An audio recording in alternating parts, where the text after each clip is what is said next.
Doctor Who has a pretty long and complex history of leaks, rumours, production dramas, and all manner of behind-the-scenes nonsense that gets spread round the fandom for years, thanks in part to the show being one of the most documented in television history, plus its somewhat, to put it lightly, obsessive fanbase. But over the years, some truly bonkers things have been flung around, including, but not limited to, Capaldi threatening to start a physical scrap on the set of The Caretaker. I'll shove a magnet down your throat and watch your face implode. This didn't happen, by the way. A burning sofa nearly killing 2 extras. Sacked Russell T Davies. Chris Chibnall and Jodie Whittaker yelling at each other in the street. Why would they do that? And a YouTuber being announced as showrunner. And that's not even half of it. What about that ridiculous rumour from last year where they said that baby Poppy would turn out to be Susan's granddaughter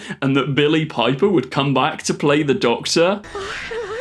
Oh, that one was real. Good grief. I thought at this time of rest for the show, we could take a deep dive into the past and look at these bonkers rumours and work out what's true and what's not. And the research I did for this video went down so many rabbit holes. Hello, Rihanna. And took so long because internet rumours legitimately just spread like wildfire until people accept that they're true, even if some of these have the dumbest origins. So join me in today's video as we take a look at the craziest and most bonkers rumours, leaks and behind the scenes dramas in Doctor Who history. But if you're new here, please do subscribe to this channel. It's a hub for all your Doctor Who news, reviews, fan films, a weekly podcast, literally everything Doctor Who related you can find here. Plus, it really helps me out a lot. I love making these videos and you can help me do that. So consider becoming a channel member for exclusive content or a subscriber. Thank you, and back to the video. We'll start small, okay? Just a fun one to kick us off. A classic case of misinformation. A tweet that got Sylvester McCoy and Colin Baker to call out an actual celebrity. Back in 2022, this was tweeted out. Now, to the media literate, it's quite clearly a joke. Rihanna has said that Sylvester McCoy's 7th Doctor is her personal favourite version of the character. Quote, "He's just very small and it makes me laugh," she told Variety. "I would like to pick him up and throw him." And while that may be a clear joke to me or some of you guys watching, to Sylvester McCoy and his management, it was not, with Sylvester McCoy's official Twitter page tweeting out, well. Not only that, but they then show it to Sylvester. Sylvester has seen this himself now and says, yes please. Colin Baker replies to this saying, "So would I, Rihanna, so would I." But it didn't stop there.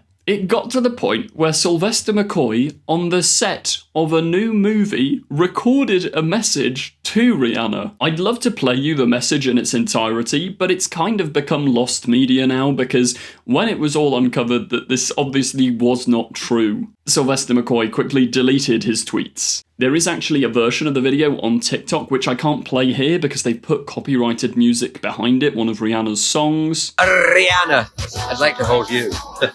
Don't say anymore, I'll get arrested. But in the end, Sylvester McCoy did tweet, fake or not fake tweet from Rihanna about being her favourite Doctor, who knows, but it's a fun thought. We've started off quite nice, quite harmless, a fun hoax for the fandom. But something that wasn't so nice and was genuinely bonkers. I still remember where I was sat on my grandma's sofa on my old iPad when this breaking news hit headlines across the UK. Next, we'll be talking about chaos in Cardiff. Back in 2019, midway through the filming of Doctor Who Series 12 with Chris Chibnall and Jodie Whittaker, it was reported that Chris had given up. He hadn't got any scripts ready, he'd done like 2 scripts for Series 12, then refused to do any more, and then Pete McTighe would take over the show. It even got to the point where allegedly Jodie Whittaker was in the middle of the street, filming a scene, the script wasn't ready, so she said, "I'm done with this. I'm not playing the Doctor anymore," and and walked off set. This rumour then spiralled into people saying that Chibnall and Jodie were having a shouting match in public. The usual right-wing grifter channels jumped on this, made video after video after video. I am going to blur the channels because I don't want any drama here. But there was so much talk about this chaos in Cardiff. And not that it even needs saying, but it was all obviously completely baseless and untrue.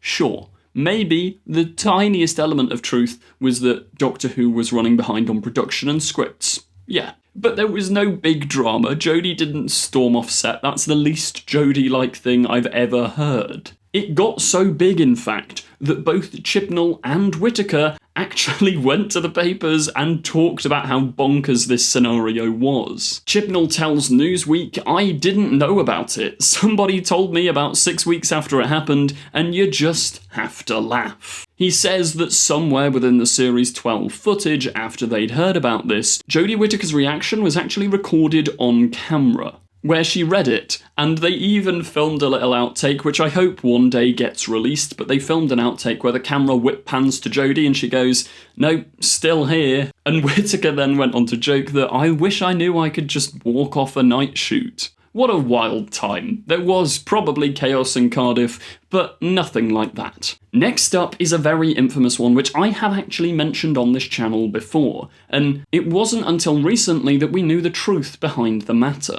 Doctor Who and the infamous burning sofa that nearly killed 2 extras.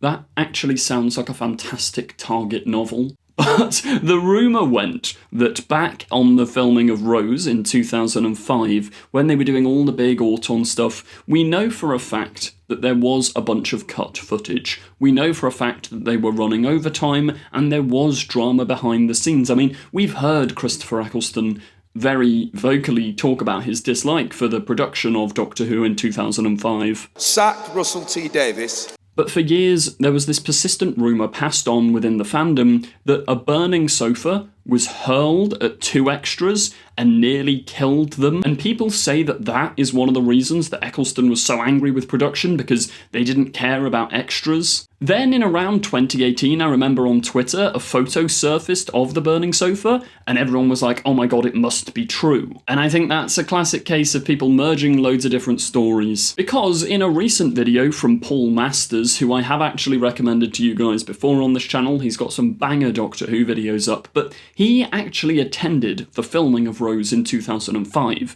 And not only that, he was there with a camcorder. He recorded the infamous burning sofa incident live. And, well, I'll play you a clip from his video and let him speak for himself. This nonsense about a sofa. The story about 2 people almost being injured is just wrong. And my vid of 2 guys falling over the sofa was, pretty clearly at the time, set up and performed by 2 stunt people. Maybe someone watching from down the street got it wrong. And God only knows what that car was about. He drives like my brother. So what's the truth behind the matter? Well, director Keith Boak never did work for Doctor Who again. People assume that him and Eccleston, they had a little bit of beef. We don't know what it is, and it would be silly of me to baselessly speculate. So let's move on to a less career-destroying, more funny one. Cast your minds back to 2018, before Chaos in Cardiff. Chibnall and Whittaker were about to take over the show. Series 11 was going to hit the world by storm. And rumour after rumour, there was Percy the Cat. Shout out to Percy the Cat. There were loads of rumours, but one of the most bonkers was that Sia, the Australian pop star, you'd know her song like Titanium and a couple of other ones, she was going to be singing either the theme tune or a new song for Doctor Who. Which would have been pretty big news. That's like, I don't know, like in the modern day, Dua Lipa or Sabrina Carpenter singing a song for Doctor Who. This started getting reported in a load of places, but a lot of them seem to have since been deleted because I remembered this happening, so when I came to write this video, I was like, okay, let's find my sources, and I had to trawl through pages and pages of random archive stuff to actually find mentions of it. Because I could see a lot of people talking about it, but I couldn't find an origin. Where did this all stem from? Well, after about 45 minutes of wasting my time, I did find one Reddit thread which I believe was the origin of the Sia singing Doctor Who music rumour. BBC America posted a 15-second teaser trailer before Series 11. And in the background of the trailer was an unidentified clip of music that very much sounded like it was made by her. You could hear a bit of vocals. I'll play a really short clip of it, but trying to avoid copyright. Never refuse. But she's in charge, bro. I'll also try and link this clip in the description. If you guys know what song it is, let me know in the comments. But from what I can tell, this short 15-second clip of a song played under the trailer is what made people speculate that Sia was going to be writing a song for Doctor Who, which then turned into fact, which then turned into reports. But obviously, it was all completely baseless and untrue. Speaking of baseless and untrue, I have actually talked about this very briefly in one of my prior videos, in my 9th Doctor Lost Media video, which you can go and check out. It's from a couple of years ago, but it hopefully still holds up. But in 2005, it was reported by a bunch of newspapers that Russell T Davies wanted to make the Daleks gay. And not only that, but there would be a gay Dalek spin-off on BBC Three. Yes, actual, I was about to say credible newspapers, but actual publications, not just online speculation, were reporting about gay Daleks. Now, initially I was like, okay, that's probably just a bit of, like, British media homophobia of the early 2000s, but I was determined to find the source. Why gay Daleks? Just because Russell is gay and is the writer? Is that where this stemmed from? Well, it's actually worse than just that. You'll probably know by now, but there was a moment where the 2005 revival lost the use of the Daleks. The Terry Nation estate didn't want to give Doctor Who them, so they had to write in the Metaltron, and it was all a bit of a chaos, but luckily they had their talks and they got the Daleks back in the series. But a spokesperson for the Terry Nation estate said this. Last month, Tim Hancock, agent for the Terry Nation estate, alleged that the BBC had tried to commission a series about gay Daleks for BBC Three. And he said, "We want to protect the integrity of the brand." I'm sorry, Mr. Hancock. You what? Now, I say this is probably the origin. I think this is what made it go more widespread, because it was said by an official person of the Terry Nation estate. But my educated guess on what happened here is that Mr. Hancock had read a baseless speculation from something like the Sun newspaper, thought it to be true, and then said to the BBC, okay, if you're doing that with the Daleks, you're not having them. Obviously, that was not the plan for the BBC. I don't even know what a gay Dalek series would look like, but that never happened. Next up is a personal favourite of mine. Back in 2020/2021, it was rumoured that Chris Chibnall would in fact be leaving the show, but who would his replacement be? Well, luckily this didn't hit the headlines of the tabloids because it's a bit too silly for that, but it did break YouTube and Twitter. A lot of people started saying with certainty and fact that YouTuber George Sheard was going to be the next showrunner.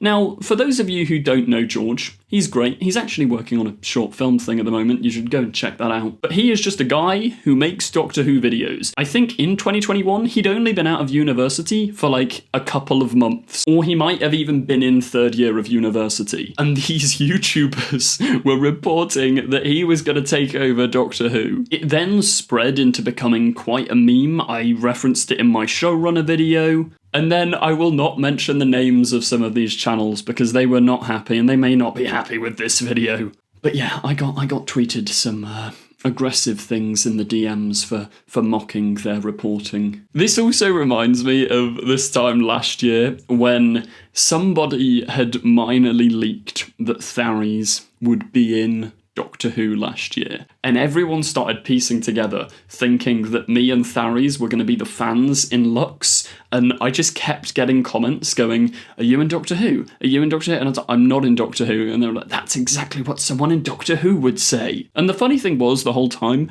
Tharies was actually in Doctor Who. Not where everyone thought he'd be, but I'm still waiting for my invite. It must have got lost in the post. I'm sure they want me. Probably. Please. Next up is a pretty bonkers one, which I'm surprised so many people actually believe, because I see this story being told repeatedly on Twitter. But the story that gets told goes that Peter Capaldi, during 2015's filming of Series 8, in specific the episode The Caretaker, actually threatened to attack writer Gareth Roberts because of his transphobic and bigoted views. That is the most extreme version of the story that gets anecdotally told. The more realistic version of the story is that they just had a big argument on set, which then led to Gareth Roberts never writing for Doctor Who again. Now, it is true that since 2015, Gareth Roberts never did write another episode of Doctor Who. And it is true that he has some incredibly questionable political opinions which he shares online. But people, do you really believe that Peter Capaldi is gonna start a scrap on set? Like, come on, guys. I think because a lot of people have a strong dislike towards Gareth Roberts,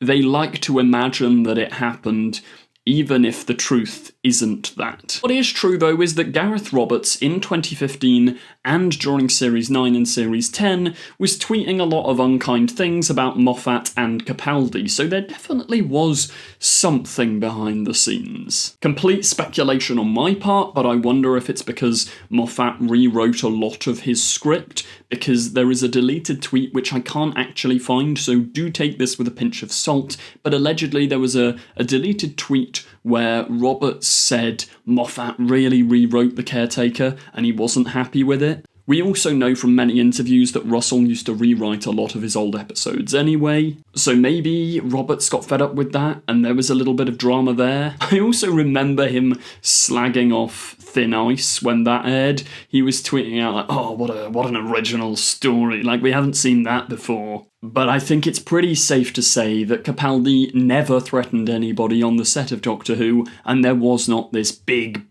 blow-up behind the scenes. And finally, just a short and fun one that's less well known. But back in 2013, before we knew that Peter Capaldi would be the next Doctor, one name shot to number 2 in the rankings, in the betting odds, in the newspapers. Chris Addison of the Thick of It fame was going to play the 12th Doctor. Not only that, but it was tweeted out by celebrity Paloma Faith. She said she knew who the next Doctor was, tweeted it out, and then deleted it a couple of minutes later, so it must be true. Not only that, but it was leaked that that guy from the Thick of It was going to play the next Doctor. He was in the thick of it, so it must be.